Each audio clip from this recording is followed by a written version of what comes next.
आदरणीय प्रधानमंत्री नरेंद्र मोदी जी का एनडीए का जो फैसला है वो देश हित में है, सर्व समाज के हित में। रोक का स्वागत करता हूँ। तो माननीय सर्वोच्च न्यायालय का जो निर्णय है वो हम सबके लिए मान्य है। सुप्रीम कोर्ट सर्वोपरि है, तो सुप्रीम कोर्ट के फैसले पर कोई उंगली नहीं उठा सकता। सुप्रीम कोर्ट के विषय में बोलना उचित नहीं है। सुप्रीम कोर्ट में जो विषय चला जाए उस पर अपनी ओपिनियन देना उचित नहीं है। हम सुप्रीम कोर्ट के फैसले का इंतजार करेंगे। साथ ही मुझे मोदी जी पर, एनडीए की सरकार पर पूरा विश्वास है।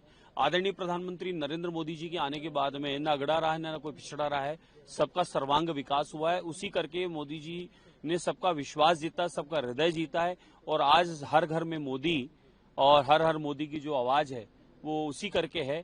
आदरणीय प्रधानमंत्री नरेंद्र मोदी जी ने सारे भेद, सारे खाई मिटा दिए और सबको विकास की इस यात्रा में अग्रणी पंक्ति में ला दिया। इसीलिए तो भारतवर्ष आज तीसरी आर्थिक शक्ति बन रहा है। तो मेरा मानना है कि आदरणीय प्रधानमंत्री नरेंद्र मोदी जी का एनडीए का जो फैसला है वो देश हित में है, सर्व समाज के हित में। हमें उस फैसले का अभी इंतजार करना चाहिए और पूर्णतः भी इस पूरे विषय को हमें समझने की, पढ़ने की आवश्यकता है। अपना कोई भी वक्तव्य देना या नाराजगी व्यक्त करना भी उचित नहीं है। पहले उस विषय को पूर्णतः अध्ययन करने की आवश्यकता है। माननीय सर्वोच्च न्यायालय ने जब विचारार्थ अपने यहाँ स्वीकार कर लिया नंबर 1 और उसको उन्होंने रोक लगा दी, यानी प्रकरण अब सर्वोच्च न्यायालय में विचाराधीन है, तो अब उस पर किसी प्रकार की टिप्पणी की कोई आवश्यकता नहीं है और सर्वोच्च न्यायालय के निर्णय का इंतजार करना चाहिए। सर, स्वागत करते हैं इस रोक का स्वागत करता हूँ। देखिए,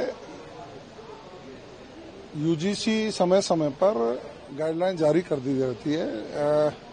वो एक संस्था है और उसने कोई गाइडलाइन जारी की, उसको लेकर कहीं आपस में मतभेद उत्पन्न हुए, लोगों में समझ में कहीं ढंग से नहीं समझ पाए और उसको लेकर के कोई व्यक्ति यदि सर्वोच्च न्यायालय में गया और माननीय सर्वोच्च न्यायालय ने संज्ञान लेते हुए उस पर रोक लगाई है, तो माननीय सर्वोच्च न्यायालय का जो निर्णय है वो हम सबके लिए मान्य है। जिस दिन से यूजीसी लागू हुआ उसी दिन से मैं कह रहा था ना कि सुप्रीम कोर्ट का दरवाजा खुला है, आप जाओ, न्याय मिलेगा।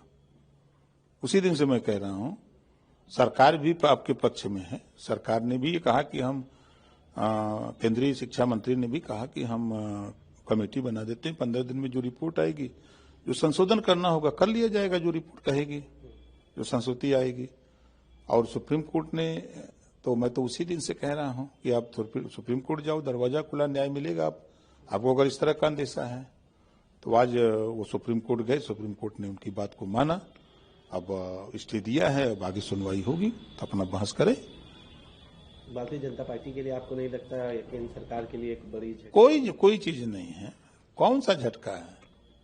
देखिए, सरकार भी तो बात मान रही है कि कानून बनता है, अगर कानून संशोधन होते हैं ना, अगर कोई गड़बड़ी है तो उसके लिए तो भी अदालत है ना, अदालत ने फैसला दिया ना। हम तो सुबह भी यही बात कहे थे कि भाई सुप्रीम कोर्ट में अपनी बात रखने का अधिकार सबको है, आप जाइए, न्याय मिलेगा। तो सुप्रीम कोर्ट ने बात को समझा और समझ करके स्टे लगाया। बरेली के जो मजिस्ट्रेट थे अलंकार अग्निहोत्री, जिन्होंने इस्तीफा दे दिया और तमाम बातें कही, वो कह रहे हैं कि ये बहुत बड़ी जीत है, इसे जीत बता रहे हैं। देखिए, वो इस्तीफा नहीं दिए हैं, वो राजनीतिक ड्रामा कर रहे हैं, किए थे। इस्तीफा दिया जाता है कोई बीमारी कारण हो, व्यक्तिगत कारण हो, पारिवारिक वजह हो, इसके लिए लोग इस्तीफा देते हैं।